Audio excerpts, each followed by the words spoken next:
Get unlimited access to all of our CPE courses at www.teachucomp.com/unlimited CPE. In this lesson, we will examine the joint return test. In order to take credit for child and dependent care expenses, married couples must generally file a joint return. However, there are certain situations where taxpayers who are legally separated or living apart may be able to take the credit. If a couple is married and living together, they must file a joint tax return in order to claim a credit for child and dependent care expenses. In the case where a couple is legally separated or under a decree of separate maintenance, they are not considered married. A taxpayer in such circumstances may file a separate return and take the credit.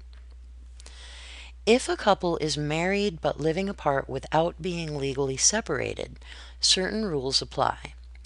In order to claim a credit for child and dependent care expenses, a taxpayer in this situation must meet 4 requirements. The taxpayer must file a separate return from the spouse. The taxpayer's home must be the home of the qualifying person for more than half the year. The taxpayer must pay more than half the cost of keeping up the home for the year, and the taxpayer's spouse must not have lived in the house for the last 6 months of the year. Let's take a look at review question number 12. True or false?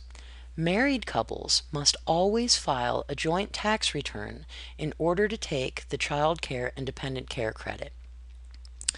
The answer is false. Although married couples must generally file a joint return to take the credit, couples who are legally separated or living apart may be able to file separate returns and still take the credit. Like what you see?